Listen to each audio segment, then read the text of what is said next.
We are live now, Chair. Okay, thanks, carry on. Fellow councillors, everybody, and the officers, etc. Thank you very much for joining us for our September meeting. It's an early one, September, and 9 o'clock. I hope you appreciate the 9 o'clock start. So get straight in.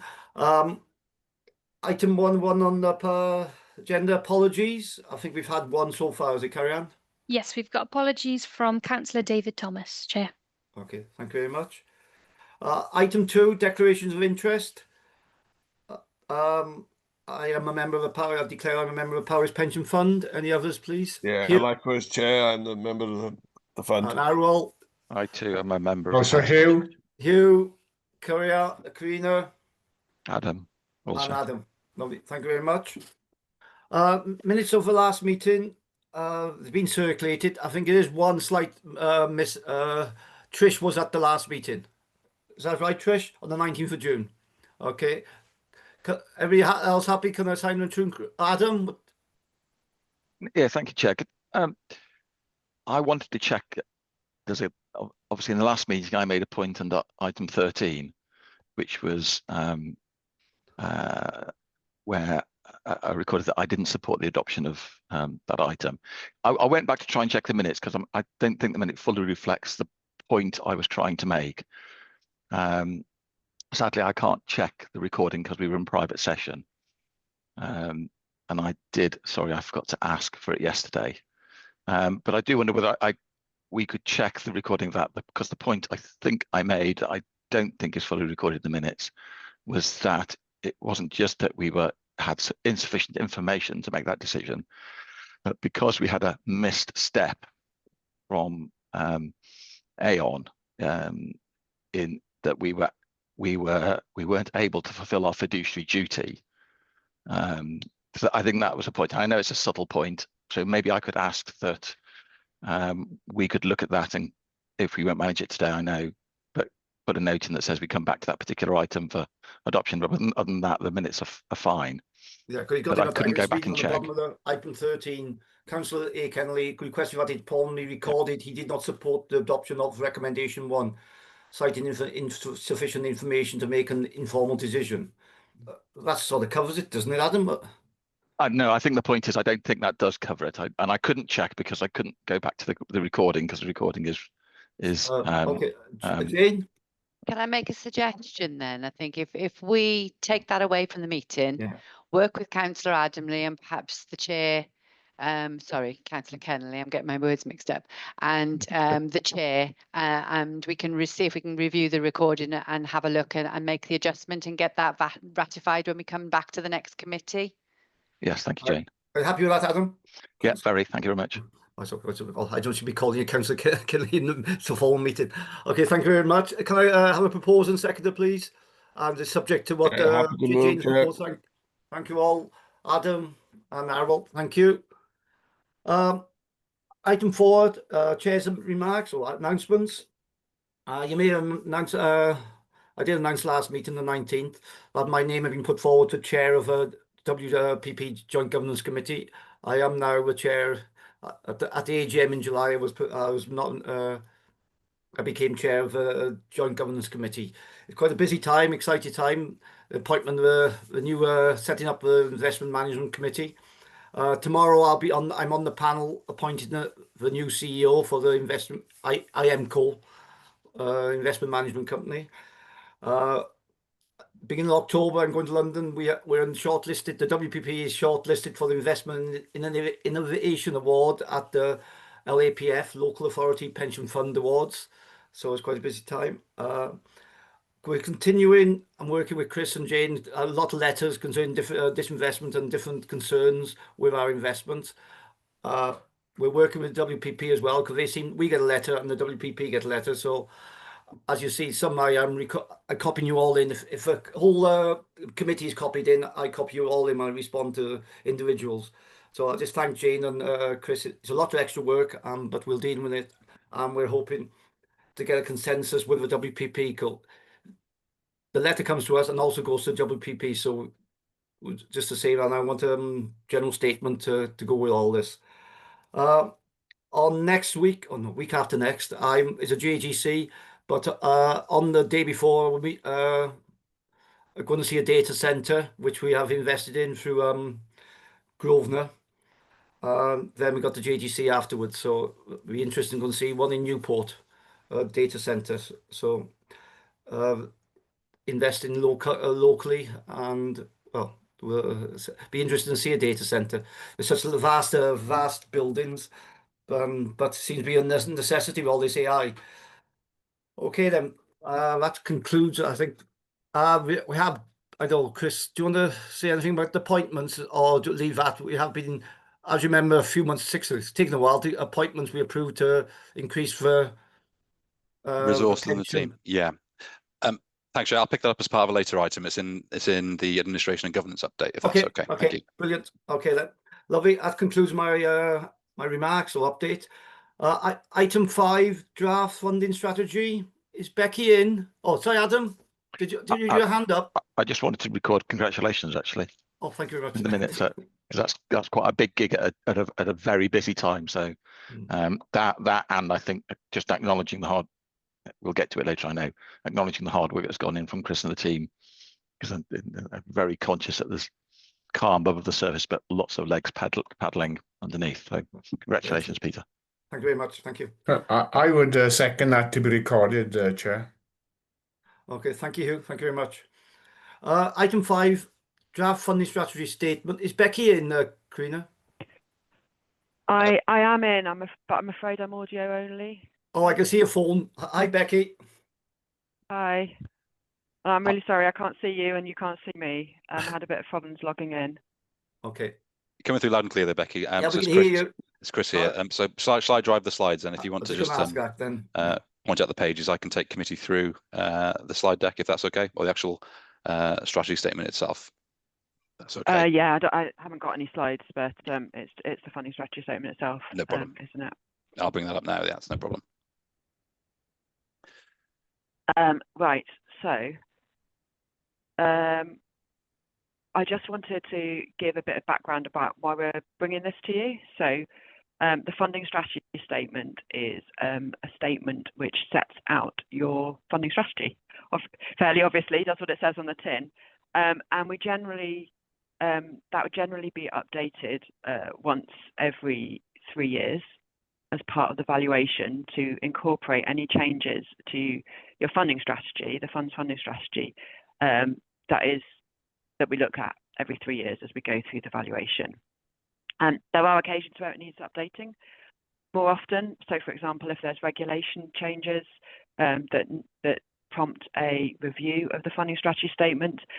And in the past, we've taken the funding strategy statement, and Chris would have taken the funding strategy statement probably a bit later in the process to you than the September meeting because of the timings of when the valuation's been carried out.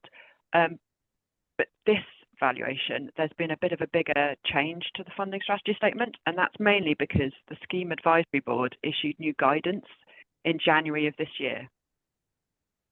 That was quite comprehensive guidance. There was a working group that looked into the previous guidance and was looking to update it and set out a framework so that funding strategy statements across different funds are more consistent and had the same information in, and it was easier for employers who were in multiple funds to sort of compare the funding strategy between different funds. So that was one of the main motivations, but they did add some extra requirements. Unfortunately, they didn't take away very much, so it was a long document before, and it's still a fairly long document. But like I said, the main change, therefore, is the ordering of how it's set out. Most of what's in there at the moment is pretty much the same as your previous funding strategy statement that we used for the 2022 valuation. However, the way it looks and the order that it is in is quite different. And that's the main reason we're taking this to you earlier in the valuation process, so that you can see it earlier and the employers can see it earlier, and we can go through that consultation and engagement process with a bit more time before the valuation is signed off. And to be clear, the final valuation, the funding strategy statement does need to be signed off before I'm able to sign off the valuation report and the employer contribution rates from the 2025 valuation.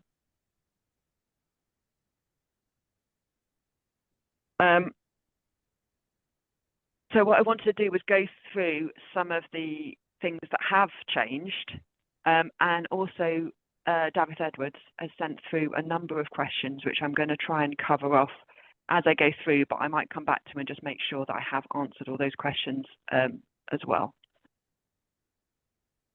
One thing I should highlight before we go through the actual funding strategy statement is we're still quite early in the valuation process yet. We have the data and we're working through the calculations, but we don't have any results yet. It's a bit early for that. And because of that, the assumptions for the 2025 valuation haven't actually been finalised. And what that means is that the funding strategy statement does refer to the assumptions in a number of places. And most of those references are still to the 2022 assumptions because we haven't quite got that far in the valuation process yet. You will see a further iteration of this to sign off, and we'll bring valuation results and the final assumptions to you in December. But just to highlight that this is coming to you a bit earlier than perhaps you would have seen it in previous valuation processes, and because of that, we haven't been able to put the final 2025 valuation numbers in all of the relevant places in this statement. So just going through some of the actual changes. Oh, and sorry, one thing I should have mentioned as well, you still have a separate employer policy. That this funding strategy statement doesn't change that, and we haven't reviewed the employer policy at this time. That still remains relevant, and it is linked in the relevant places in the funding strategy statement.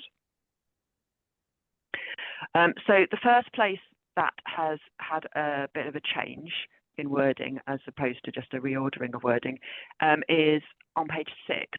There's now a section on employer engagement. It's one of the things that the working group was very keen on trying to improve,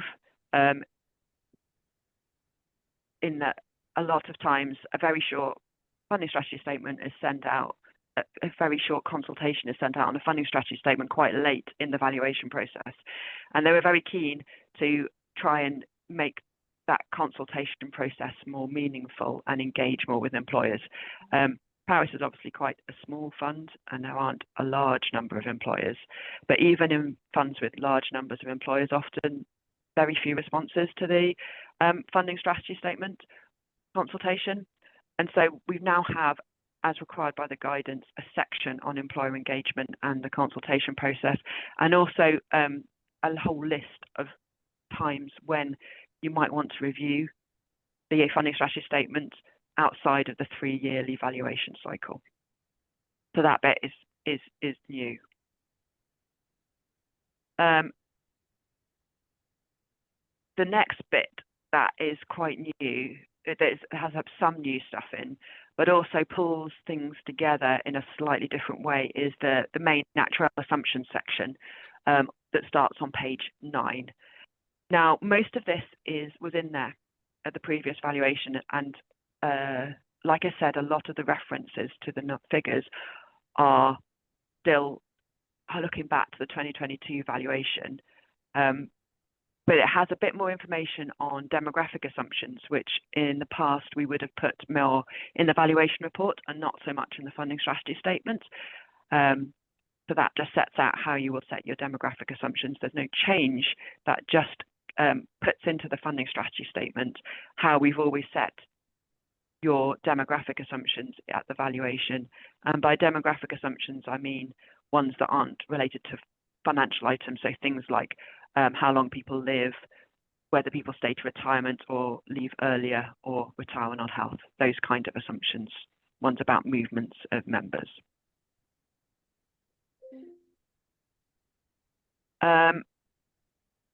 The next area that has changed somewhat is on page 13, and that is the link to the investment strategy statement. A section around the link to the investment strategy statement was in the previous funding strategy statement, but this has been expanded somewhat, and the guidance aims to sort of bring out how interconnected the investment strategy and the funding strategy is, which is something we have always recognised, and they are very interlinked, and we work closely with Kenneth and his team to sort of recognise that interconnectedness. And I think David has asked a question about this as well, which was about looking at the strategic asset allocation that's set out in the funding strategy statement and reviewing that. And you are going through a strategy review that is somewhat separate to the funding strategy statement, but they are interlinked, and we work closely with Kenneth to look at the implications for funding strategy of any changes to the investment strategy. But I just wanted to highlight really in this that there's more information in this version of the funding strategy statement about how it links into the investment strategy statement and how closely related those two areas are. We have tried to set up this section so that every time you update your investment strategy statement, you won't need to also update the funding strategy statement, because otherwise I could set up a bit of a sort of circular process that means there's a lot of updates needed every time one or other of them is updated. But it's just trying to draw out those links essentially.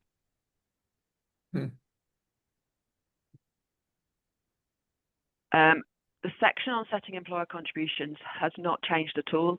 All that's changed is pulling together bits from various places, and in this section and throughout as well, what we've tried to do is where the previous funding strategy statement had sort of duplicated wording, or it referred to the same thing in several different places, we've tried to remove that and just have the full explanation in one place and refer to it elsewhere to cut down on the size of this as much as possible, because it is a lot. I'm aware it is quite a long document. So the next section, that is oh, Chris, do let me know if anyone's got any questions as we go through, because I can't see, obviously. Yeah. I'll let you know, Becky. Will do, Becky. Yeah. Yeah, thanks. So the next sections that are updated slightly are on pages 17 and 18, and that is a bit more detail about conflicts of interest, and a section on monitoring employer covenant. And again, this is not anything that we're putting in that you aren't doing already. This is just codifying in the funding strategy statement the things that the fund already does. And last time I was in front of you, I was talking about the employer risk assessment that we've carried out for you. And so that is just putting it in writing and putting it into the funding strategy statement, what you do. But it's one of the areas that is new in the guidance, is to be explicit about what is done on employer covenant and looking at employer risk.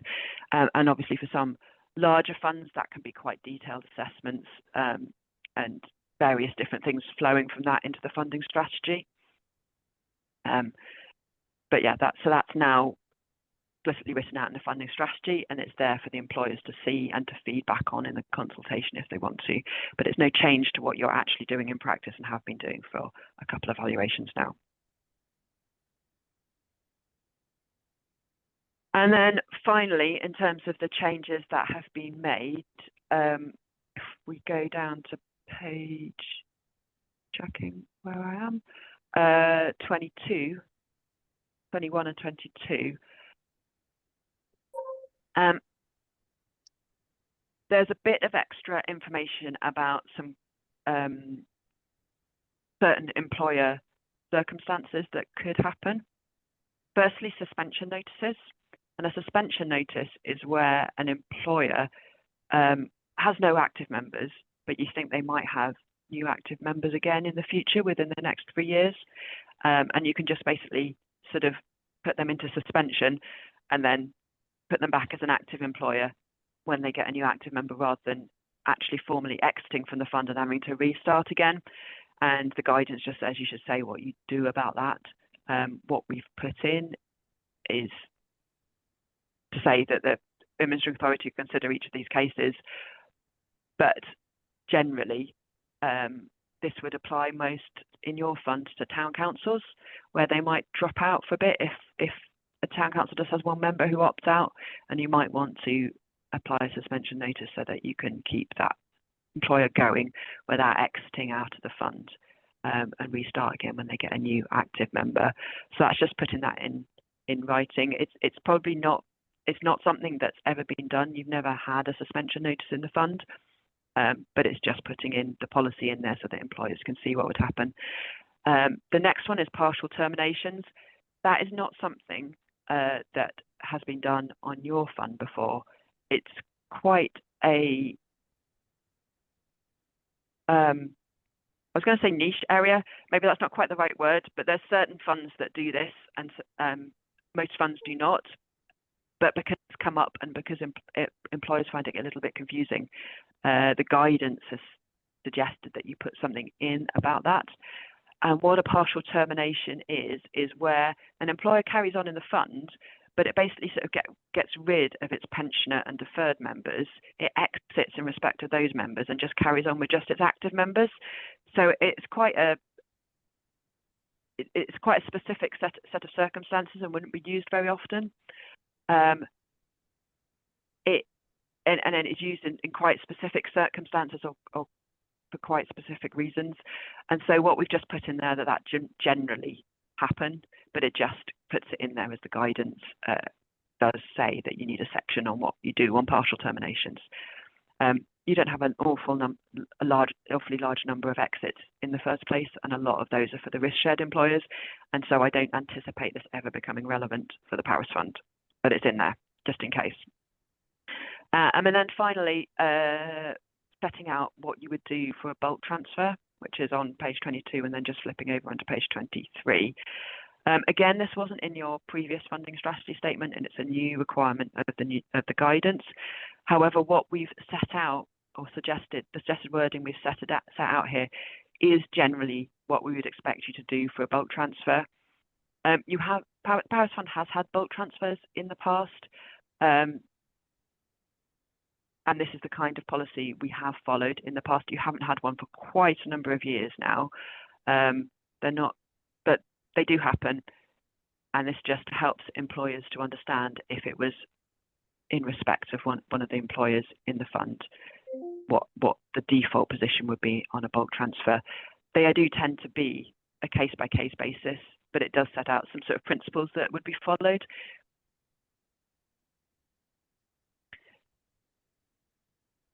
And I think the only other new bit in this, apart from the reordering, is the glossary, which I'm not going to go through because it's just defining a load of terms and just makes it a bit more it helps it stand alone a bit more and defines terms for people going through it that might not understand all the technical words that are contained within the funding strategy statement. I'm just going to go back to David's questions just to check whether I've covered them off or whether there might be. Arul, go ahead. Arul? Yeah, okay. Thank you, Chair. Yeah, thank you, Becky, for the presentation. But will this affect our asset allocation now or not? Or do we need to change no, our... So they're not related, really? They're quite interconnected in the sense that we look at your strategic asset allocation when we're setting the assumptions for the valuation, and we use that to inform how we set the assumptions. But the funding strategy statement doesn't concern itself with your investment strategy. That's what the investment strategy statement is for. So you have two strategy statements, one for investments and one for funding. And what we're looking at today is the funding one. And so updating your investment strategy and your asset allocation, that would be for the investment strategy statement and for Kenneth to advise you on. And not the what I'm talking about here is the funding, yeah, the funding and the valuations, if that makes sense. Yeah, no, I love it. Yeah, no, thanks for the clarification. Thank you. David? Yeah, bore da, apologies for being late joining. I've had technical difficulties, perhaps the same as Becky, but now on my phone, so I can only just about see the writing on the screen, but I've got it on my computer in front of me as well. Yeah, Becky in her presentation has explained to a degree why I jumped sideways when I saw this on the agenda because it's so much earlier than would normally be in the valuation cycle, and I was thinking the same as Hugh, perhaps, that, or Arwell, was it, to say, does this cement our asset allocation? But that's in another item later on the agenda. So I did send Becky a dozen questions on this, because it is I think the actuarial assumptions in here and the asset allocation later on the agenda are probably the two biggest decisions you'll make as a committee for the next 3 years. So no apologies for the 12 questions, really. I think it requires challenge, but Becky, I did include some of those a bit like being a devil's advocate, so that at least you do get challenged on them and get notice of them, rather than I'm not going to sort of insist or dig my heels in on all of these, but we can certainly discuss the asset allocation one later in the agenda. But yeah, so I don't know if you want to address the questions I raised, or do you want me to ask them and for a call and response session?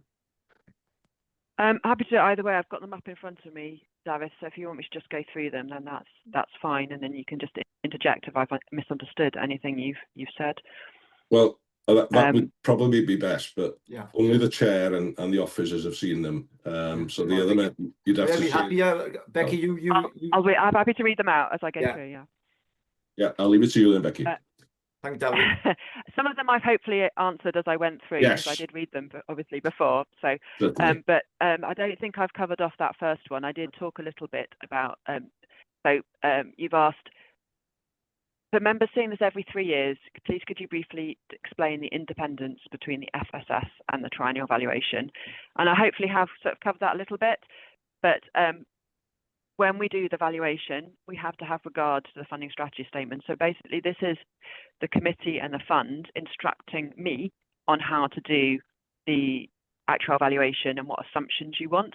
And obviously, that is a two-way conversation, and which is one of the reasons why I'm here presenting the funding strategy statement to you, because I've supported Chris in redrafting this, particularly with the new guidance. It's been quite a big job.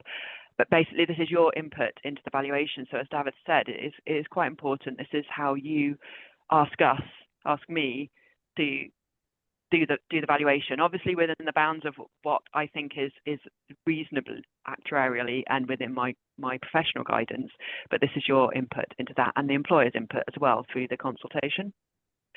It is normally reviewed every 3 years, just in together with the valuation, just because they're sort of quite interconnected. I can't sign off on a valuation where if the funding strategy has been changed without having the funding strategy statement with that funding strategy signed off. It does normally come to you for sign off sort of just in time, as David said. It is a bit earlier. It's one of the things that the new guidance is quite keen on, and also because it's quite a big change in format, just bringing it to you a bit earlier. David's second question was to suggest that it's time bound, i.e. it wouldn't last more than 3 years. This is something I don't quite agree with, David, because in theory, if everything had gone sort of roughly to plan, we wouldn't change the funding strategy necessarily in 3 years' time unless there'd been some other external impact. And so in theory, you could have a funding strategy statement that we reviewed and said, oh, no changes are needed. You can just carry on. And indeed, sometimes there's very minimal changes made, depending. So it's not a time limit document. It just carry on until it is reviewed. And then the funding strategy statement in its new format does now say these are the times when we would expect them to be reviewed. Okay, that's fine, yeah. So I think you've got quite a few questions then about the main actuarial assumptions and the figures that are set out there. And I did say this is covering the pay increase assumption, the probability of funding success, which feeds into the discount rate. And I think you also have a question on the CPI assumption somewhere. Yeah. So where we have been able to, we have updated it for what we expect to use in the 2025 valuation. But like I said, we don't actually have, we haven't done our calculations for the 2025 valuation yet, and generally we would refine our assumptions once we know what the results look like. It's a bit of an iterative process to try and, because some of the other aims in the funding strategy, which I'm assuming you're going to retain, are to keep stability of contributions and be prudent, and a number of other things like that. You've asked Davith whether prudence is likely to increase at the 2025 valuation.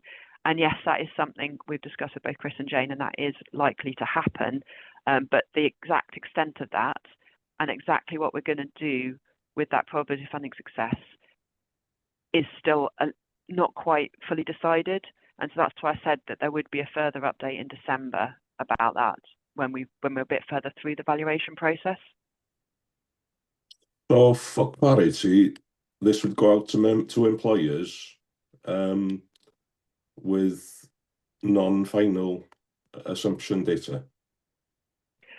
Yeah, and in the past, that's why it's been delayed further to later in the process. The trouble with delaying it to later in the process is realistically, the employers aren't going to have any influence on the valuation process because we've essentially done all our calculations and given the employers their contribution rates by the time that the consultation happens.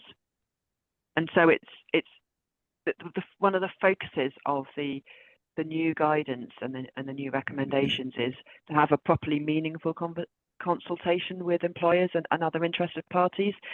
And the trouble with the timing of that is that to be meaningful, it's got to be before the valuation is finalised, if that makes sense. So it does feel a little bit odd, I agree, but it's in order to make this consultation process properly meaningful and so that employers' responses have a chance to actually influence the outcome of the valuation.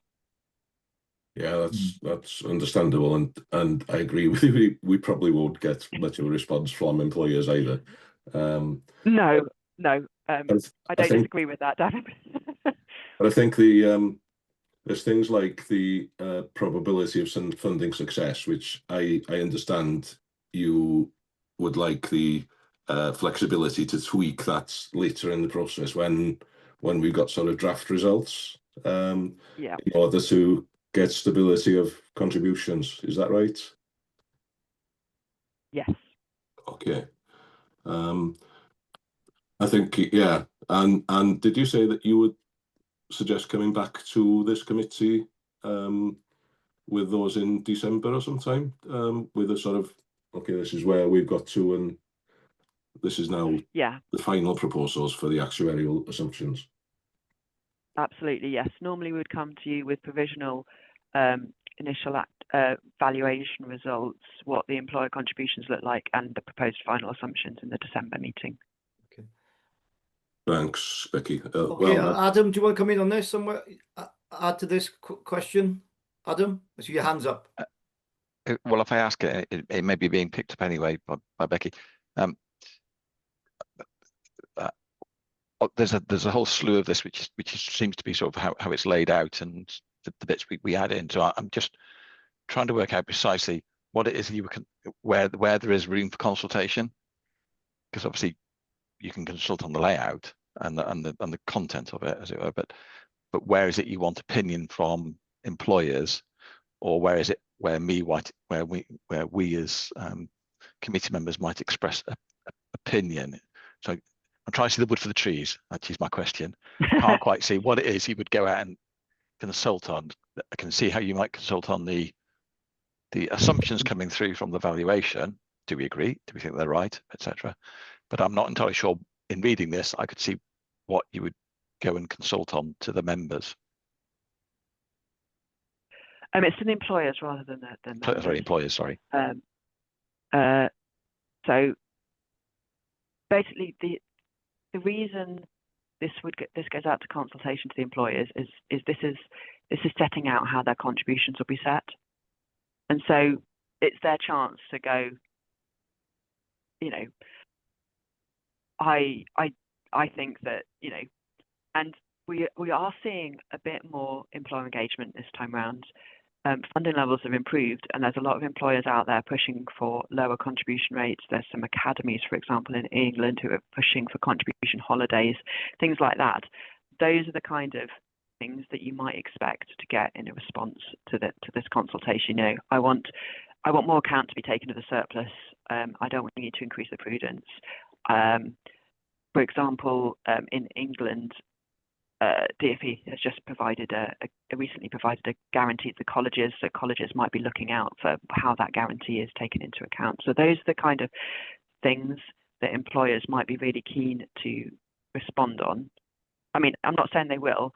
We don't generally get a very good response to consultations on their funding strategy statement. And one of the things that going out earlier and for slightly longer is trying to do is to try and improve that employer engagement and do it before they see their contribution rates. If an employer has already received their contribution rate, then potentially they're not very interested in the funding strategy statement. And like I said, it's too late to really influence much. The employers, and indeed you, can comment on any part of this, even though it's the same as 3 years ago, doesn't mean it cannot be changed if that is something you would be interested in doing.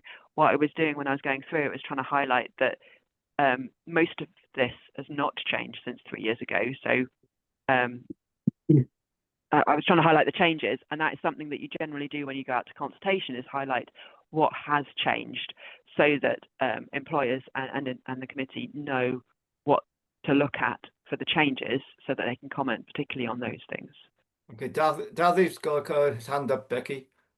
Yeah, I come to this process today as your board chair, but I've got other hats I wear, and I'm an authority treasurer somewhere else, and I'm a company board member, of which that company is a part of an LGPS scheme.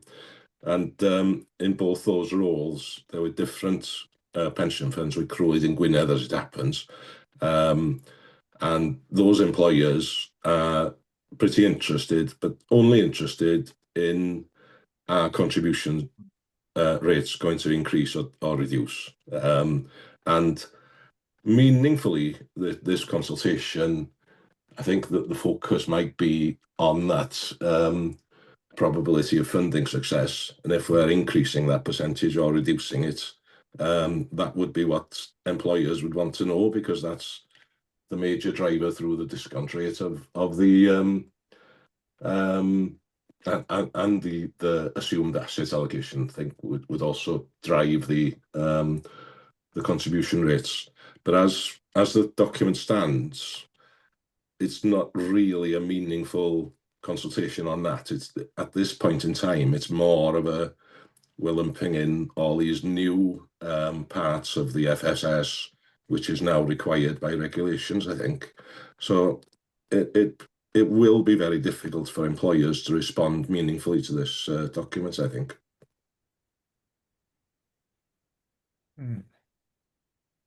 Becky? So, oh. Yeah, can you hear me? Yeah. Yeah. So I don't disagree with you, David. It's very difficult to balance up doing the consultation early enough in the process that employers can have an actual impact on the calculations we're doing, and doing it late enough that they know what we are using. Yeah, if that makes sense. And yeah, so I guess it is a balance. And I was stating a fact rather than complaining about it, to be honest. We could wait till a bit later to do the consultation, when we had a better idea of where that probability of funding success is moving to, but then it would have less chance of us actually having time to do any recalculations if there was any pushback on it, for example. So it's a really tricky one to balance. Yeah. No, I appreciate, and you did explain in your original presentation, this is an iterative process, and we as a committee will come back to it, as you said. Yeah. Okay. Jane?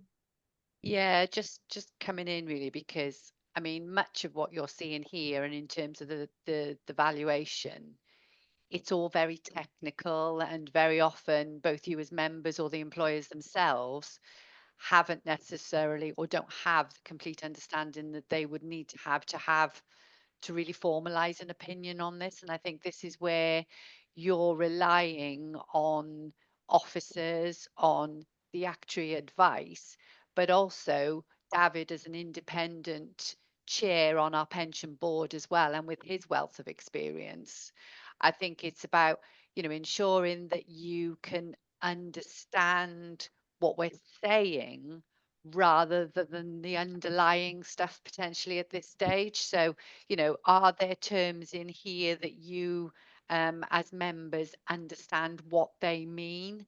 And that's probably some of that aspect. But otherwise, I think you and the employers do rely on us with a little more expertise around some of this as well. So, you know, I just want to point out that to you, really. You won't necessarily have a complete understanding, so you are going to have to rely on some officer and advisors in terms of that too. Okay, thanks, Jane. I just lost everybody here somewhere.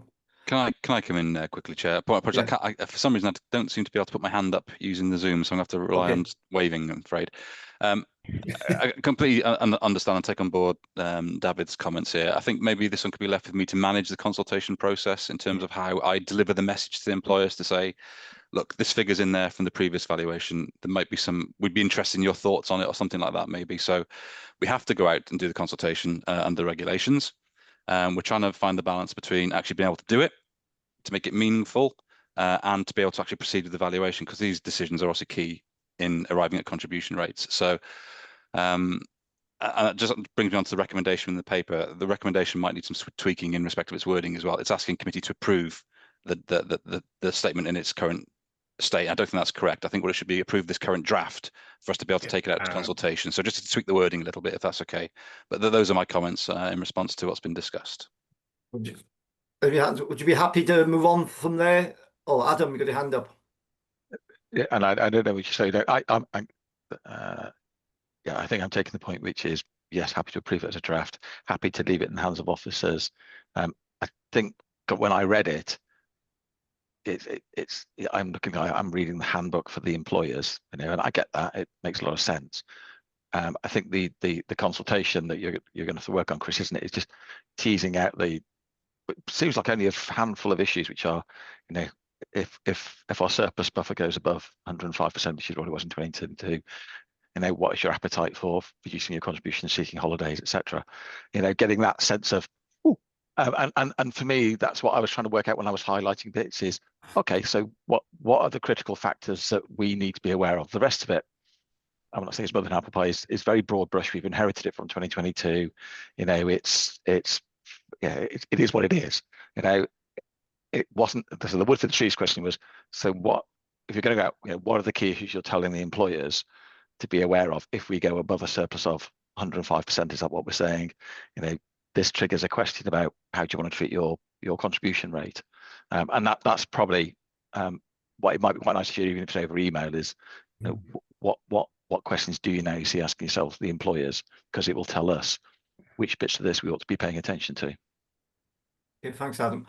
Happy, Dan, if we move on from here and go to the proposal of approval, what Chris says.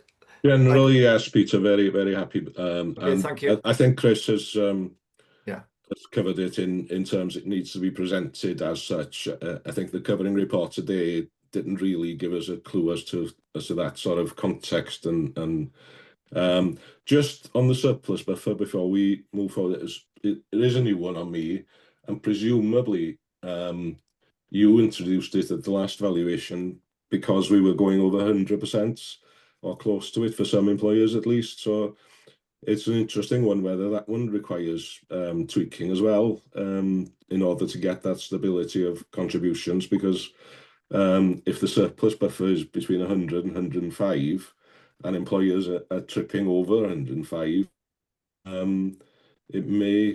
the surplus buffer might be counterproductive in so far as it's dampened contributions last time, but once they trip over 105, it might jump up.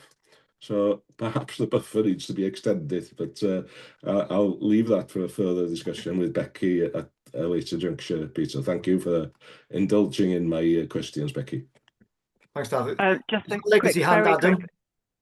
I just want to very quickly come back on that surplus buffer and also how we set the contributions. Absolutely, looking at the surplus buffer, and the spreading periods and recovery periods for deficits and surplus is something we will look at. It tends to be something that's looked at sort of on an individual employer basis, but we do look at that at a sort of fund level and limits.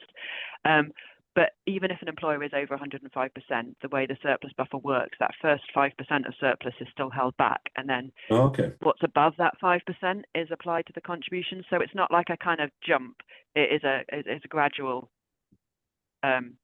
spread still.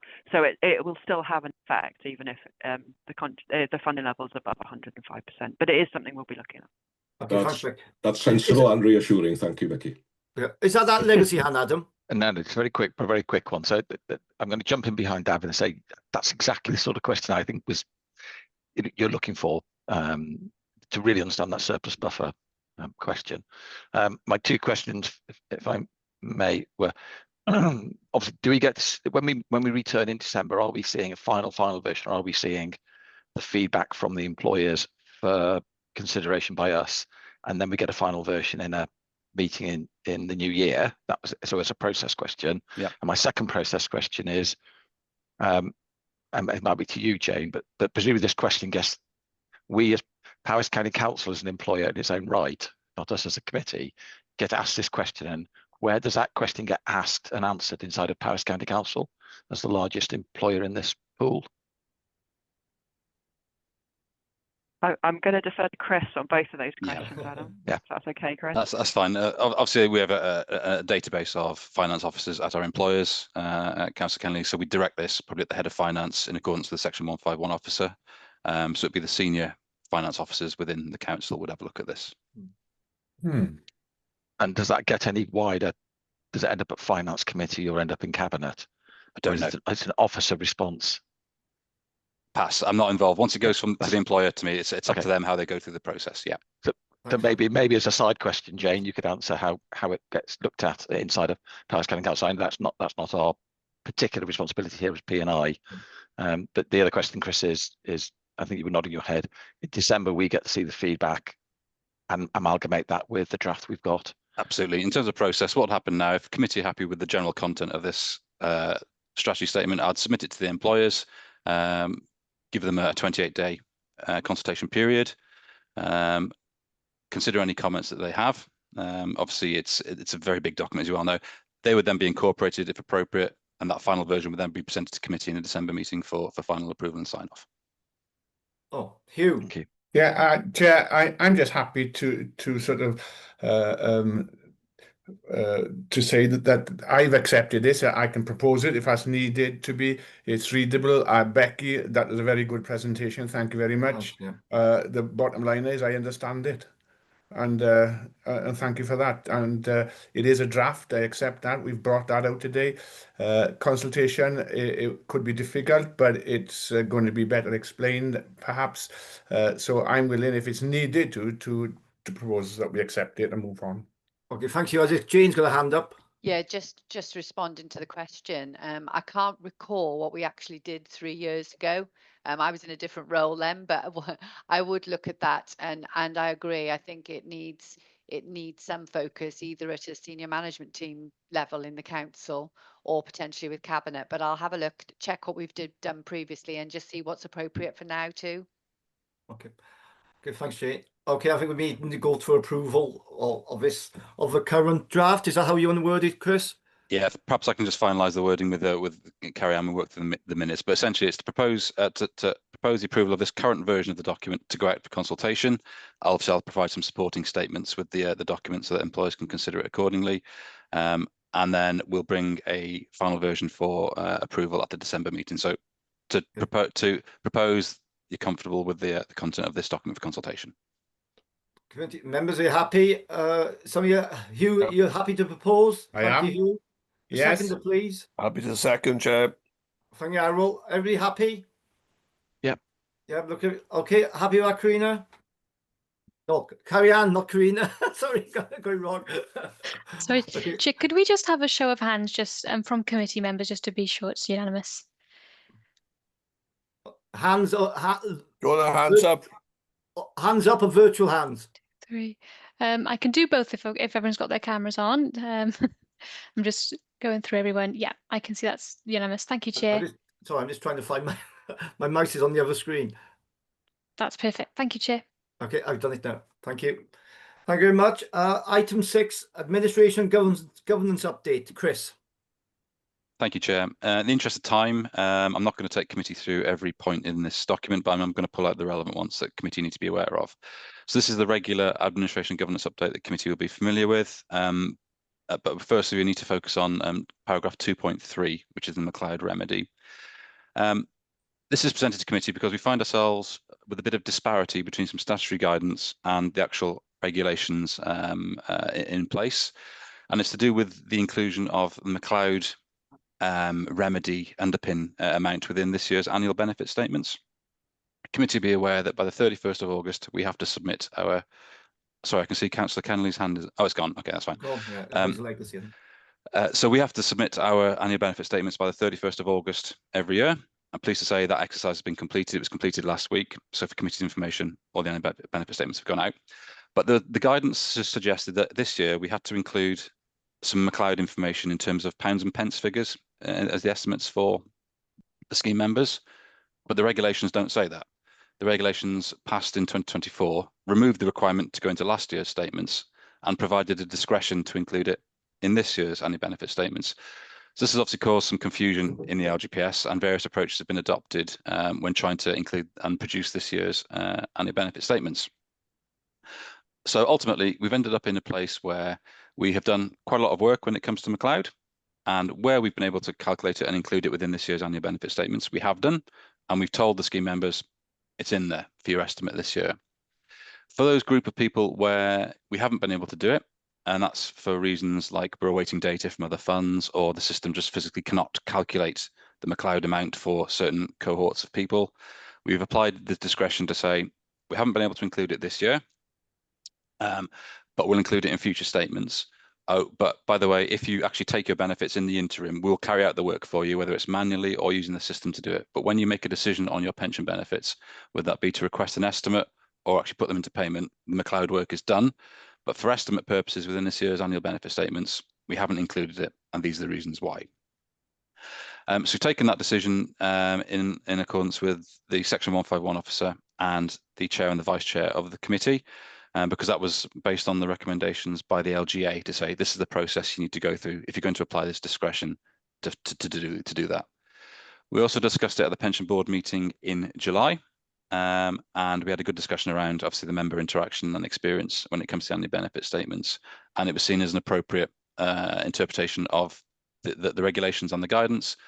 So this is essentially just to make committee aware that we've applied the discretion. That gives us another 12-month window to make sure we incorporate and include the McLeod underpin amount for everybody in next year's statement, but we had to apply discretion for certain cohorts where it wasn't possible to include that information within this year's annual benefit statements. But where that's happened, we've explained it within the document to scheme members as well.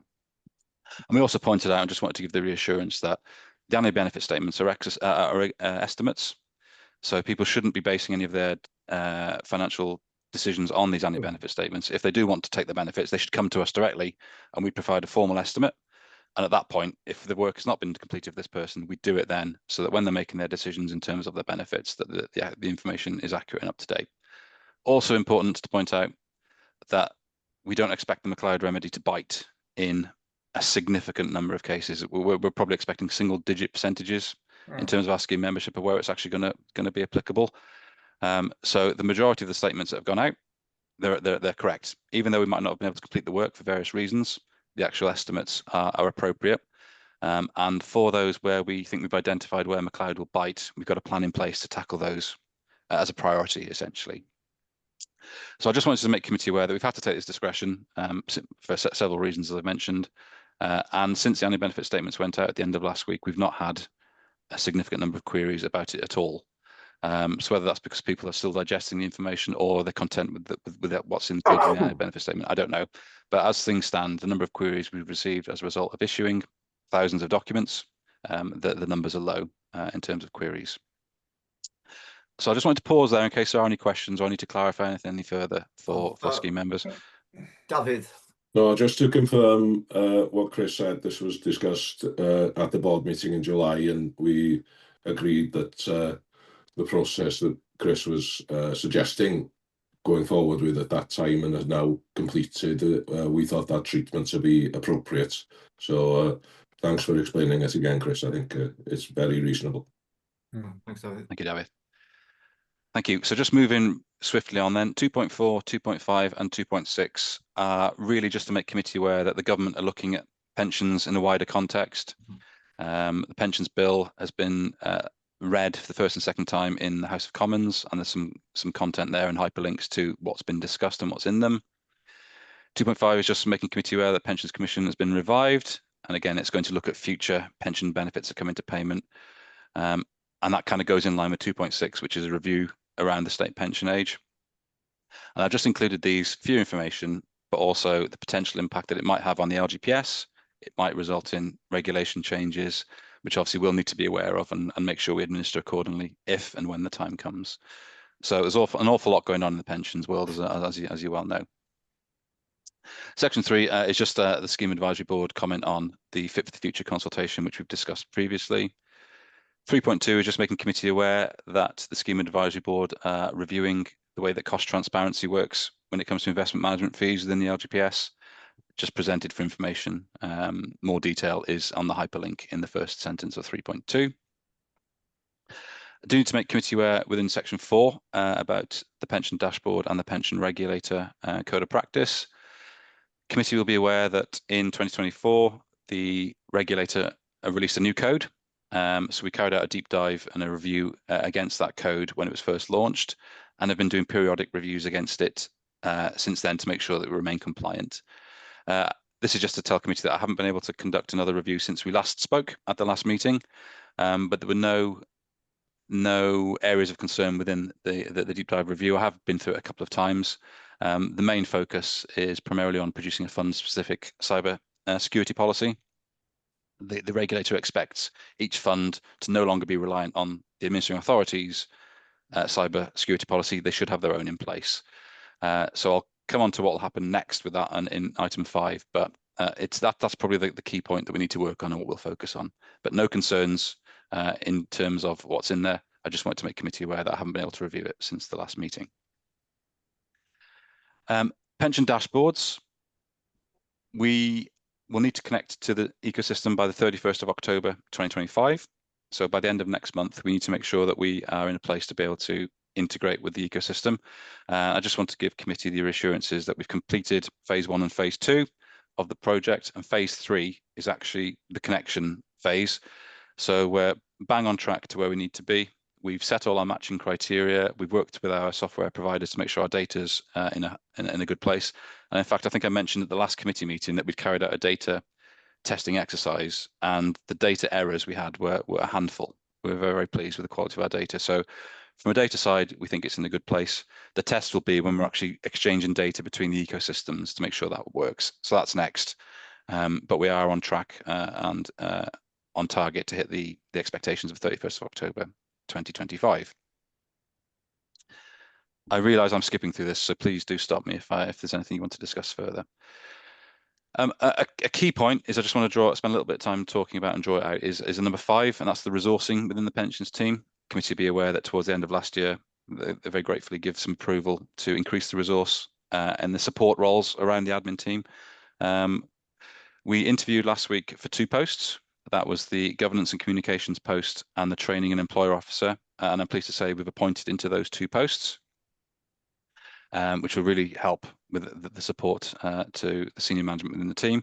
We also interviewed yesterday in respect of a projects officer post, and I'm not, some discussions are taking place today in terms of offering the post and whatnot, but we concluded the interviews for the projects officer yesterday, and we're just waiting a decision on whether it's going to be awarded and accepted and whatnot. So that's 3 out of the 4 posts have been interviewed, with some more work to be done in respect of the systems side, which will happen in the near future. So 3 out of the 4 have now been interviewed for, and we've actually pointed into 2 of them.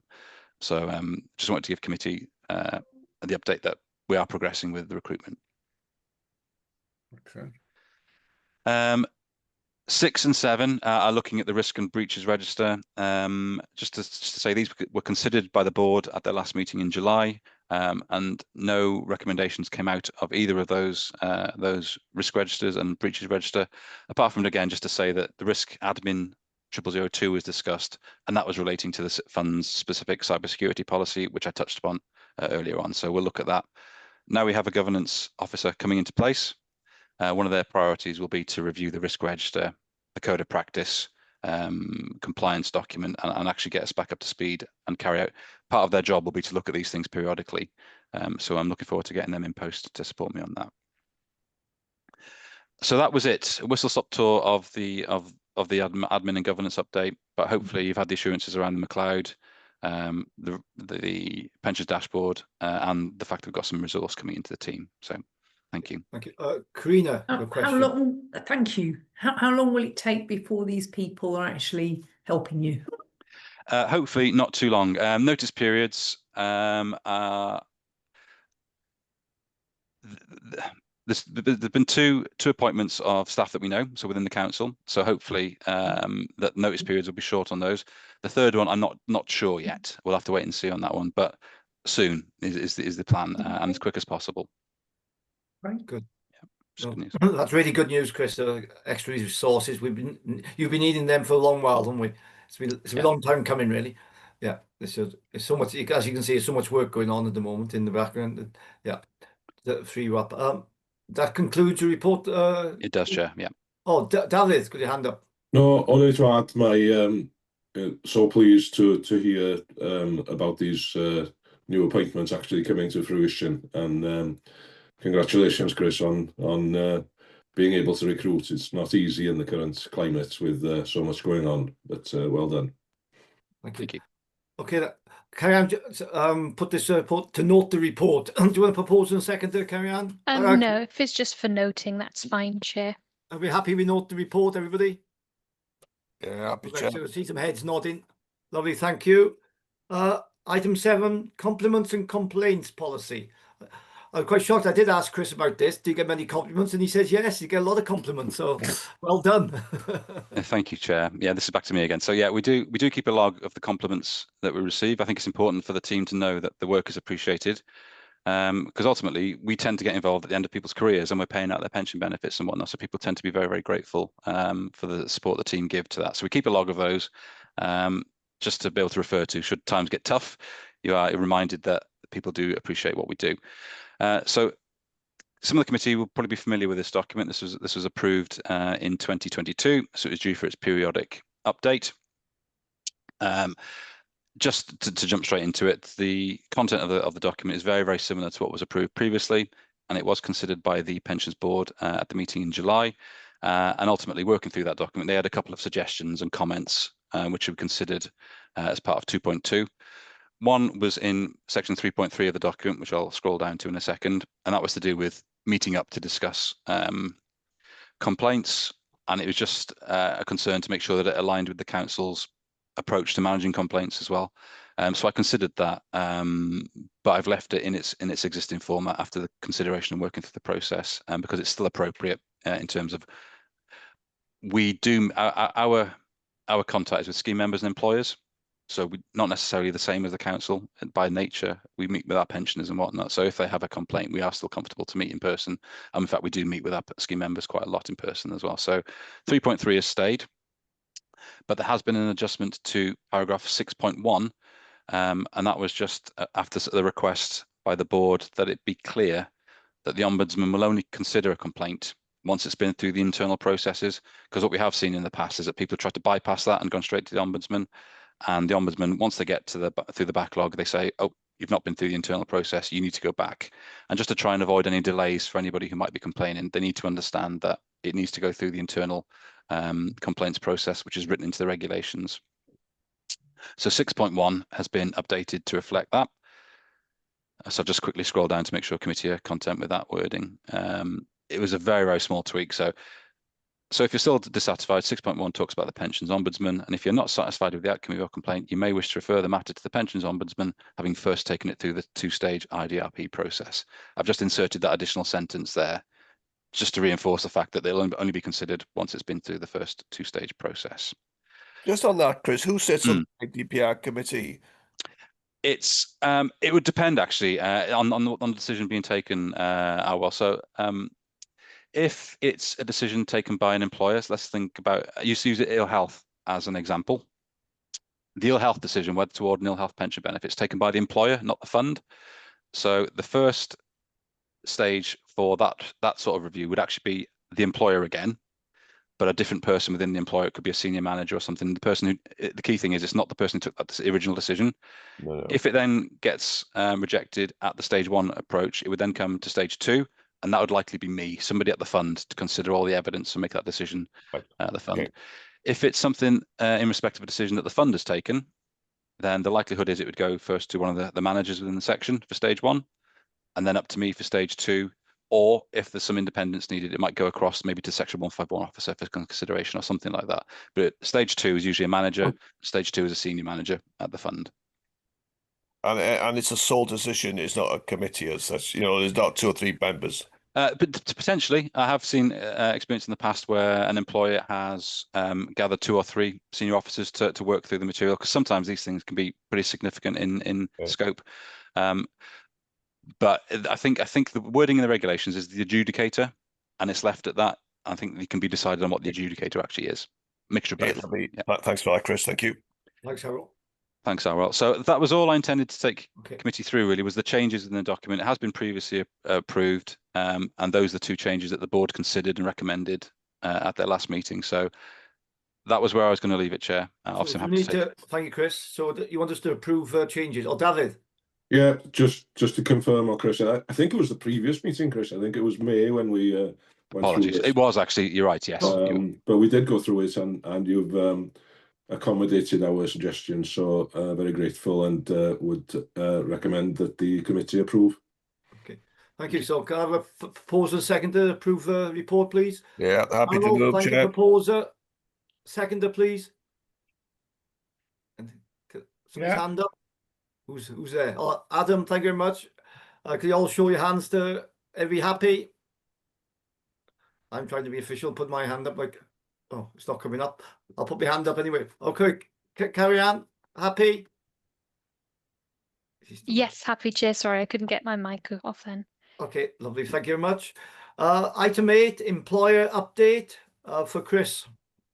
Thank you, Chair. This is just for noting and to make committee aware that the last active employee of Theatr Brycheiniog has now left their employment, and under the regulations 64, that triggers an exit valuation with the actuary. And just to update and inform committee, that process has been completed, and the position is a nil position essentially. There's no surplus or deficit due to the arrangement the council had. So just for noting and for information that Theatr Brycheiniog are no longer an active employer within the fund. Okay.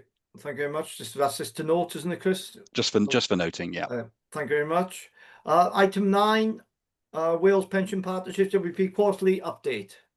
Chris. Thank you, Chair. Obviously, there's been quite a lot happening at the WPP. This report is not going to go into detail of what's been going on behind the scenes. It is literally the quarterly update on the papers that the WPP send through to us. So that's shared for committee's information. They're not my papers, so I'm not going to go through them in any detail, but I did want to just focus and discuss a little bit paragraph 3, which is obviously the key one in terms of the next steps and the evolution of the Wales Pension Partnership.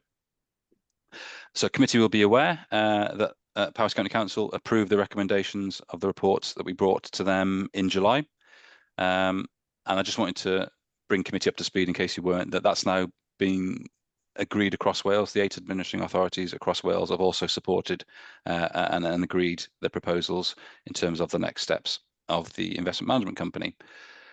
The next piece of work that really needs to carry out in terms of setting up and establishing the investment management company is through the actual creation of the IMCO. And I think that's now taken place. And then there's a case of recruiting into the IMCO, as was briefly touched upon in the Chair's opening remarks. But the next key document really is the FCA, the Financial Conduct Authority submission, working to a tight timescale for that one. So work is progressing in terms of making sure that it meets the requirements of the FCA, with the intention of submitting that in the not too distant future in order for us to be able to meet the tight timescales that the government have implemented of the 31st of March 2026. We need to make sure that document is submitted in the near future to make sure we hit those timescales. Committee will be aware that we obviously held a briefing on this with the council ahead of that decision in July, and the feedback that I've had from that actual workshop that we had with our councillors was actually been very, very positive. So I'm grateful for the support the committee brought to those sessions as well. And obviously, David, as the board chair, input into that session as well. So it was a real team effort to help bring the council along on this journey with us, and that's been gratefully received and also supported around Wales. So that was all I really wanted to say on this item, Chair, but I'm obviously happy to take any questions or go into anything in any more detail if committee so requests.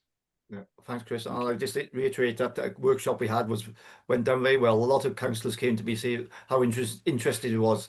They didn't have the knowledge what was going on with the Parish Pension or Investment Committee and the Parish Pension Fund, and also with Wales. So it was a good session. Thank you very much. Any questions?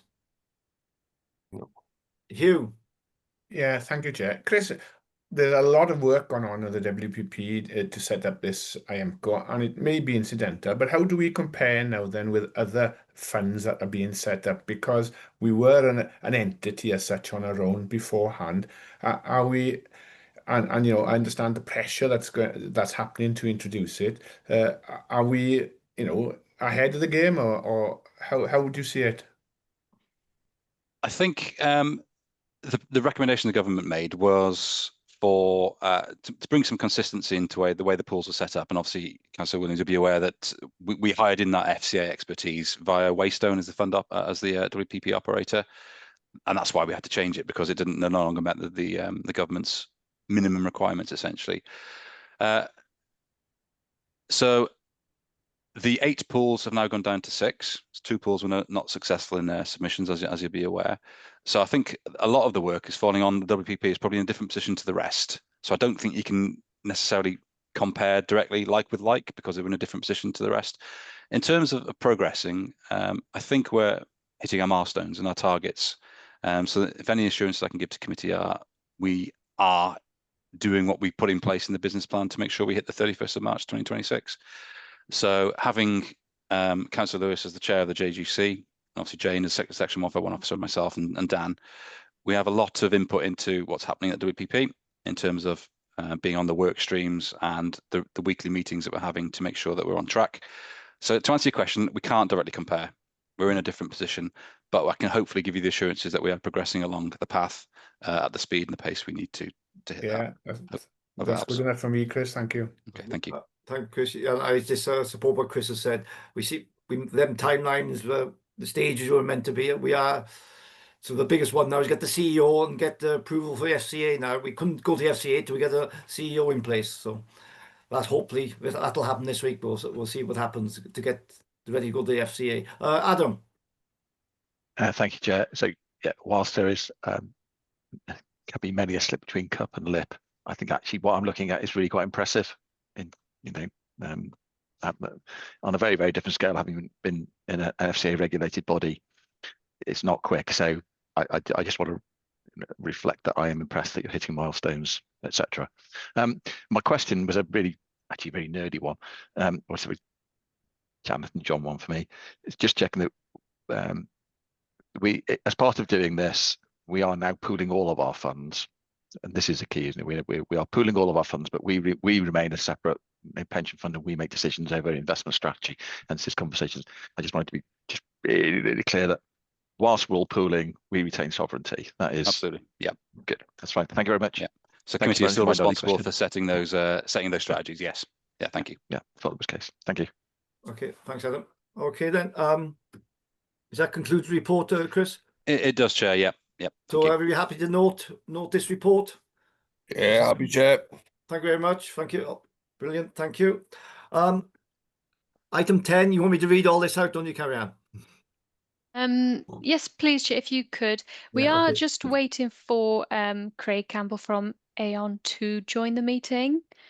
Okay, but the next item 11 is Dan, isn't it? I think, isn't it? But we have to.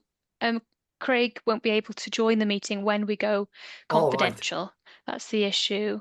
I have been trying for a little while to get him in. Sorry, I didn't understand that. Sorry, I'll just check my emails as well. I can say I've had a couple of emails which I haven't been able to read. I'm just check to see if anything's come in my side in 2 seconds.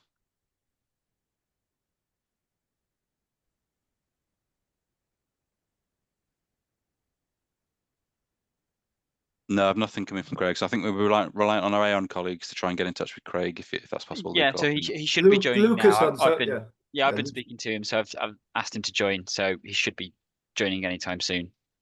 Thank you. Thank you. So I'll just read out item 10. Carry on. Yeah, that's okay, and then we can move it to item 10, exempt item. The monitoring officer has determined that category 3 of the access to information procedure rules applies to the following items. His view on the public interest test have taken account of the provision of rule 14.8 of the council's access to information rules was that to make this information public would disclose information relating to the financial or business affairs of any particular person, including the authority holding that information. These factors, in his view, outweigh the public interest in disclosing this information. Members are asked to consider these factors when determining the public interest test, which they must decide when considering excluding the public from this part of the meeting. Because this proposed second, we're going for exempt type to confidential session. Yeah, I'm proposing, Chair. And I will thank you. I'll be happy. So we'll just wait then for. I can see that Craig is here now, so we can move across. Oh, okay. I'll let you know when we're gone confidential. Thanks, carry on.